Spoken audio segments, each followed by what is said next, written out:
might be interested in PCs. Maybe you are looking to build one for yourself, or you already have a PC but want to know more about your PC. In this video, let's go on a trip down memory lane and perhaps learn a thing or two. Let's get started.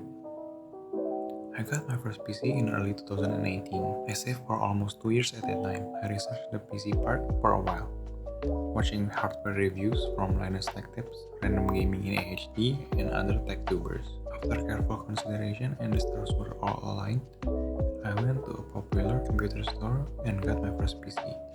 Everything was really expensive at that time as crypto mining was in full swing, elevating RAM and GPU prices. I could not afford a graphics card at the time, so I settled with the Ryzen 3 2200G, which was brand new at that time. Even after spending all of my money and borrowed a bit from my folks, I was really happy with my purchase. It was really worth it as it was everything I needed. What I learned from owning my first PC, spending time on forums, YouTube and other social media researching about how you want your PC to be is a really important step to when buying a PC. I know for a lot of people, $200, $300, $500, maybe even $1,000 are not really that big of a deal. But when you know you are budget limited and want to stretch every dollar possible, that's where PC building is interesting and very beneficial for yourself, as you don't need to spend too much money on things you don't really need. The other thing is, sometimes Windows can act weird when new part is installed. The Ryzen 3 2200G was new at the time, and at first there was an issue where my screen was displaying weird artifacts. After downloading the Windows version, everything went back to normal. My first upgrade. In late 2018, I made my first upgrade to my PC, a GTX 1050 that I got at a good price from a friend. It provided a nice performance boost for the money. I eventually sold the graphics card to another friend for profit, since I did not need the performance at that time and could use the money for something else. The GTX 1050 also boosted my confidence in my small side business and made me more comfortable working on my computer. Other upgrades I got was a RAM upgrade from 8 gigs to 16 gigs. I also added a 512 gigs SSD and of course the GTX 1650 Super. It is worth noting that you don't need to spend a lot of money on a PC to get everything you needed. Even the cheaper ones can be sufficient. As for laptops, if you're not particularly mobile and prefer to work alone, I do not recommend spending money on a gaming laptop.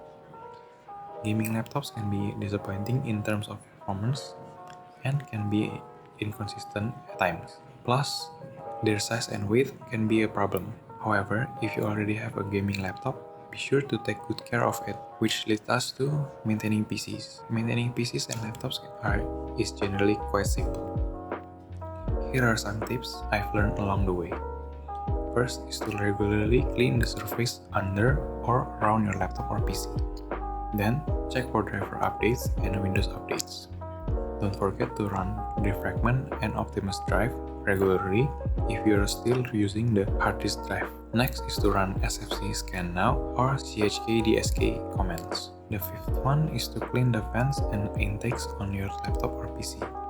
To be safe, turn off and unplug the device before doing this. For PC, after unplugging it, press and hold the power button for 10 to 20 seconds. Then proceed to clean the fans and intakes. Number 6. This one is extra optional if you are comfortable. Dust off your PC using compressed air and brush off some of the stubborn dust sticking to your PC components. Please look on tutorials how to do this and be careful when doing so, as it may mess up your PC. Troubleshooting a PC can be frustrating, especially when everything was going smoothly until it wasn't.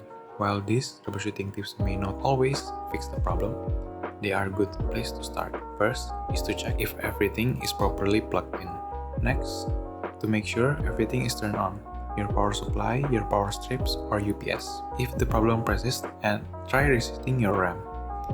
If you're not sure how to do this, consult your motherboard manual for guidance. Sometimes the PC may need to drain memory and will power cycle a few times. Just be patient when this happens. If it continues to reboot past 3 to 4 times, try resetting the memory again.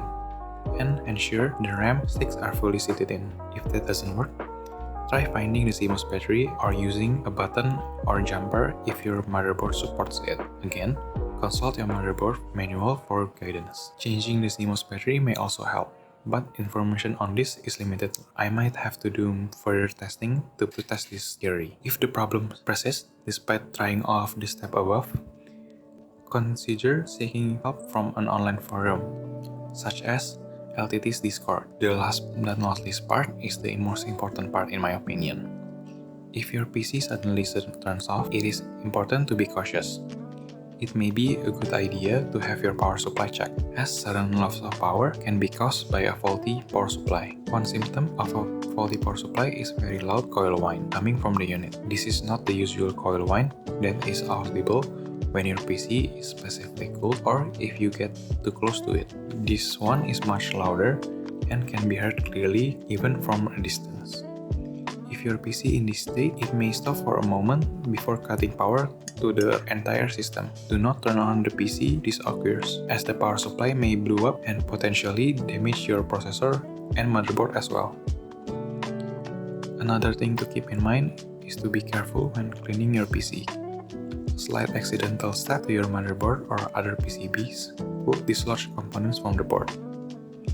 This hasn't happened to me, but it is important to be cautious. I apologize for ending the video in a serious manner, but it is important to discuss these things. If you have other experience to share, feel free to leave them in the comment section down below. Thank you for watching.